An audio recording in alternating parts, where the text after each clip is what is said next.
सो है guys, welcome back to my to videos. तो इस वीडियो में दोस्तों डिस्कस करने वाले हैं यहाँ पर कुछ इंपॉर्टेंट कंपनीज को और उनसे रिलेटेड कुछ इंपॉर्टेंट अपडेट्स हैं जिसकी बात करेंगे इस वीडियो में। तो चलिए दोस्तों वीडियो की शुरुआत करते हैं। सबसे पहली कंपनी को डिस्कस करते हैं। पहली कंपनी का नाम है KPIT टेक्नोलॉजीज लिमिटेड। बट इसको डिस्कस करने से पहले दोस्तों, अगर आपने अभी तक चैनल को सब्सक्राइब नहीं किया है तो चैनल को सब्सक्राइब करके बेल आइकन को प्रेस कर लो ताकि आने वाली जितनी भी अपडेट्स हैं उन सभी अपडेट्स का नोटिफिकेशन आपको सबसे पहले मिल सके। दोस्तों चलिए वीडियो की शुरुआत करते हैं और बात करते हैं KPIT से रिलेटेड कुछ इंपॉर्टेंट अपडेट्स के बारे में। दोस्तों अगर KPIT की बात करें तो अब तक KPIT टेक्नोलॉजी ने काफ़ी अच्छी ग्रोथ अपने इन्वेस्टर्स को दिखा रखी है। अगर कंपनी के रेवेन्यू, कंपनी के प्रॉफिट ग्रोथ CAGR को देखोगे 3 साल या 5 साल का, तो किसी को भी ये नंबर इम्प्रेस ईजिली कर देगा। और उसको कंप्लीट स्टॉक ने भी रिस्पेक्ट किया है। अगर पिछले 5 साल का CAGR देखोगे तो 78% का है और पिछले 3 साल का 28% का है। अब देखो दोस्तों, यहाँ पर पिछले कुछ टाइम से स्टॉक की परफॉर्मेंस आपको वीक इसलिए देखने को मिल रही है, भले कंपनी के नंबर्स आपको इस पीरियड में अच्छे देखने को मिले। तो इसके पीछे का सबसे बड़ा रीज़न है EV सेक्टर में जो इन्वेस्टमेंट्स पहले होती थी। ठीक है, इन्वेस्टमेंट मतलब EV सेक्टर की कंपनीज़ में इन्वेस्टमेंट नहीं, EV सेक्टर को बढ़ावा देने के लिए जो इन्वेस्टमेंट्स होती थी वो इन्वेस्टमेंट्स पहले के मुकाबले हमें स्लो होती हुई दिखी है। और इस वजह से KPIT टेक्नोलॉजी जो कि EV कंपनीज़ को सर्विसेज देती है अपनी टेक से, उनको पहले के मुकाबले काम थोड़ा सा कम मिल रहा है, ऐसा मार्केट ने उम्मीद किया है। और उसका रिफ्लेक्ट अगर देखोगे तो कंपनी के नंबर्स में तो बिल्कुल भी देखने को नहीं मिला। नंबर्स आज भी देखोगे तो अच्छा ही नज़र आएगा, बट उम्मीद है कि ऐसा जो सिचुएशन है स्लो डाउन का, उससे कंपनी के नंबर फ्यूचर में ख़राब हो सकते हैं। तो इस वजह से स्टॉक का परफॉर्मेंस आपको वीक देखने को मिल रहा है। अब देखो, मार्केट सभी चीज़ फ्यूचर के परफॉर्मेंस के बिहाफ पे डिसाइड कर लेती है। कोई कंपनी फ्यूचर में अच्छा कर सकती है, भले उसके नंबर्स आज अच्छे ना हों, बट आपको उसमें तेज़ी देखने को मिल जाएगी। For example railway stock numbers देखो, आज भी वहीं पर है जहाँ पर 3 साल 4 साल पहले थे। बट वही अगर देखोगे उसके रिटर्न्स को तो 4 साल का रिटर्न देख लो, काफ़ी शानदार दिखेगा, क्योंकि मार्केट उम्मीद कर रही है कि इतने ऑर्डर्स हैं तो फ्यूचर में कंपनी अच्छा कर सकती है। अब दोस्तों यहाँ पर सिनेरियोज़ काफ़ी सारे इन्वेस्टर्स के मन में ये भी होगा कि पिछले कुछ टाइम में जो हमें US में एक अनसर्टेनिटी सिचुएशंस क्रिएट होती हुई दिखी है, रेजिस्ट्रेशन का खतरा वहाँ पर आता हुआ दिखा है। 40% चांसेस है कि रेजिस्ट्रेशन US में हमें देखने को मिल सकता है। तो क्या उस वजह से KPIT टेक्नोलॉजी को प्रॉब्लम हो सकता है?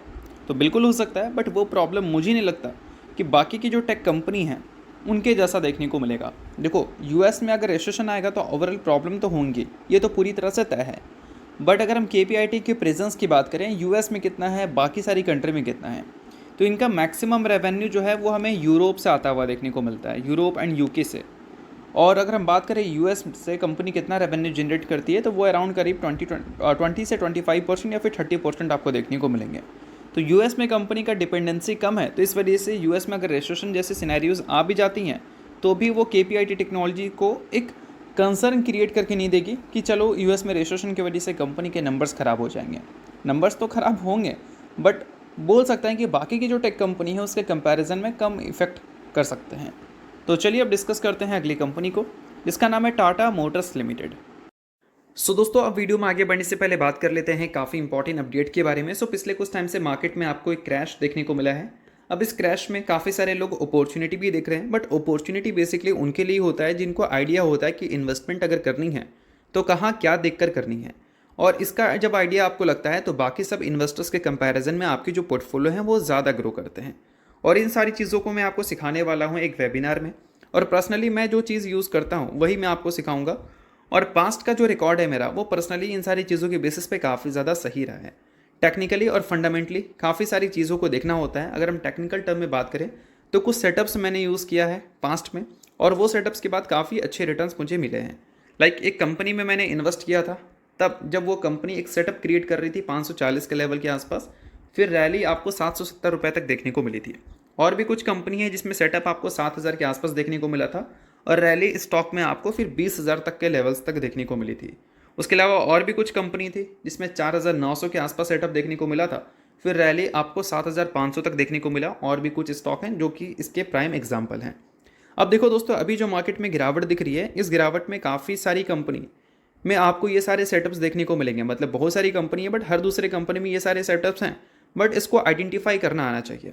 और वो चीज़ें मैं आपको इस वेबिनार में सिखाने वाला हूँ, जिसका डेट रहने वाला है 23 मार्च को। और इसका जो प्राइस रहने वाला है वो काफ़ी कम रहने वाला है, जो कि ईजिली आप अफोर्ड कर लोगे। और इससे पहले भी हमने एक वेबिनार अरेंज किया था जिसका फीडबैक हमें काफ़ी ज़्यादा कमाल का मिला, काफ़ी लोगों ने प्यार किया। 123 रेटिंग्स देखने को मिली, जिसमें 84 लोग 5 स्टार रेट हमें किए और 35 लोग 4 स्टार रेट किए। ओवरऑल रेटिंग जो थी वो 4 4.5 बोल सकते हैं स्टार के आसपास थी। तो इस वेबिनार को अगर आप ज्वाइन करना चाहते हैं तो लिंक डिस्क्रिप्शन में और पिन कमेंट में देखने को मिलेगा, और वो लिंक मैं आपको व्हाट्सएप का दे दे रहा हूँ अपना।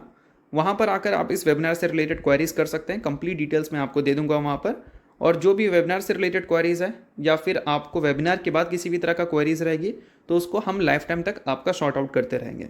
तो लिंक आपको डिस्क्रिप्शन में पिन कमेंट में देखने को मिल जाएगा, और स्क्रीन पे आपको नंबर भी दिख रहा होगा व्हाट्सएप का, उसके थ्रू भी जाकर आप रीच कर सकते हैं।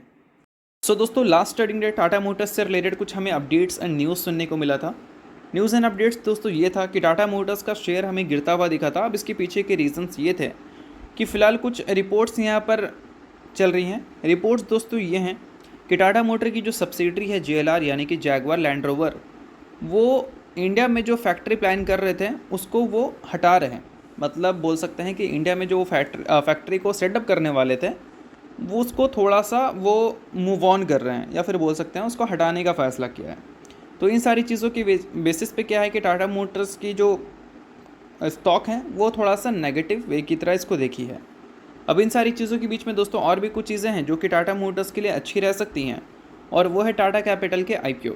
अब देखा जाए तो NCLT की तरफ से इनको अप्रूवल मिल चुका है IPO का, और IPO का जो नंबर रहने वाला है वो है 17,000 करोड़, यानी कि काफ़ी बड़ा IPO टाटा कैपिटल लाने वाली है। अब टाटा कैपिटल का IPO इसलिए आ रहा है क्योंकि ये अपर लेयर NBFCs हैं, और RBI के नियम के हिसाब से जो भी अपर लेयर NBFCs हैं उन सभी को अपना IPO लाना होगा विदिन 3 ईयर्स, यानी कि उसको मार्केट में लिस्ट करना होगा। तो इस वजह से आपको बजाज हाउसिंग फाइनेंस के भी IPO आते हुए देखने को मिले थे, और इसी वजह से टाटा कैपिटल के भी आपको IPO देखने को मिलेंगे।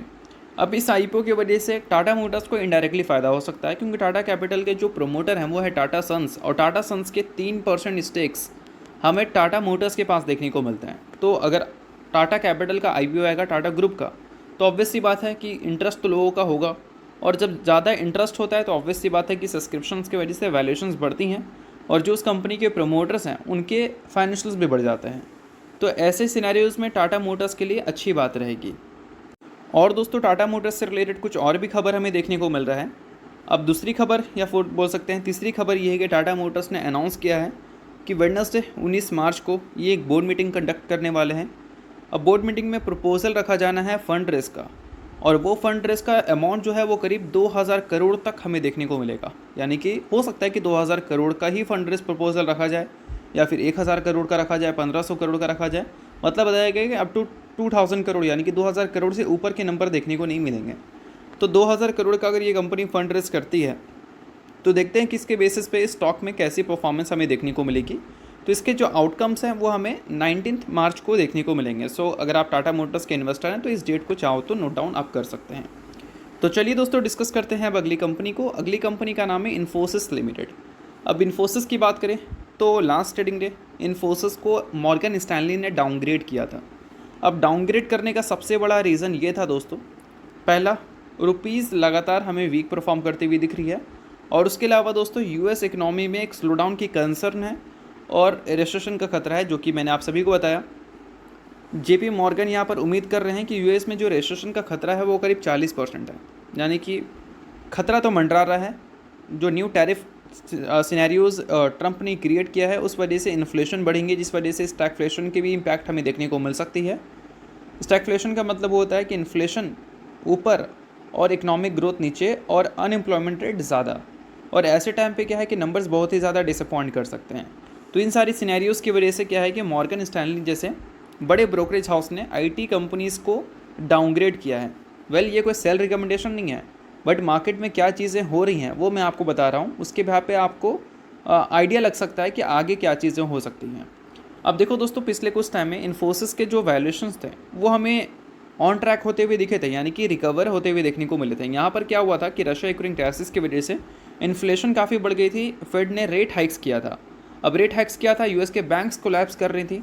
अब रेट कट करने से रिलेटेड हमें न्यूज़ सुनने को मिली, तो उम्मीद था कि IT कंपनीज़ को नंबर्स अब बोल सकते हैं अच्छे मिलेंगे, या फिर बोल सकते हैं IT कंपनी को काम अच्छे मिलेंगे, जिस वजह से उनके जो नंबर्स हैं वो हमें अच्छे देखने को मिलेंगे। अब ऐसे सिनेरियोज़ में यानी कि आईटी कंपनी जब रिकवर कर रही थी उस टाइम अगर रिसेशन से रिलेटेड पॉइंट्स हमें देखने को मिल जाए तो वहाँ पर रेट कट तो भूल जाओ, इन्फ्लेशन की वहाँ पर बात चल रही तो रेट कट्स कहाँ से होगा। और अगर ज़्यादा इन्फ्लेशन मान लो बढ़ जाता है, कंट्रोल पे नहीं होता है, तो आपको रेट हाइक्स की न्यूज़ कहीं सुनने को ना मिल जाए और ऐसे टाइम पे आईटी कंपनीज़ बहुत ही ज़्यादा परेशान हो सकती है। सो अगर आप इन्फोसिस के इन्वेस्टर हैं तो इन सारी चीज़ों की वजह से पिछले कुछ टाइम में इन्फोसिस का जो P30 के ऊपर चल रहा था अभी करीब 24-23 के आसपास हमें देखने को मिल रहा है। तो चलिए अब डिस्कस करते हैं अगली कंपनी को जिसका नाम है गेंसोल। नेक्स्ट ट्रेडिंग सेशन यानी कि बोल सकते हैं परसों को ये कंपनी फोकस में रहेगी, क्योंकि कल के दिन कंपनी ने 1:10 की रेशो में स्प्लिट और अप टू $50 मिलियन कंपनी ने फंड रेज किया है। सो अगर आप इस कंपनी के इन्वेस्टर हैं तो ये न्यूज़ आपके लिए इंपॉर्टेंट है। अगर इन्वेस्टर नहीं है इग्नोर कर सकते हैं, न्यूज़ थी इस वजह से मैंने बता दिया, बाकी कोई भी तरह का रिकमेंडेशन नहीं है। तो चलिए दोस्तों, ये वीडियो यहीं तक था। आप करता हूँ वीडियो आपको अच्छा लगा होगा, लाइक कीजिए, परिवार सब्सक्राइब कीजिए। वीडियो के लिए बहुत बहुत शुक्रिया।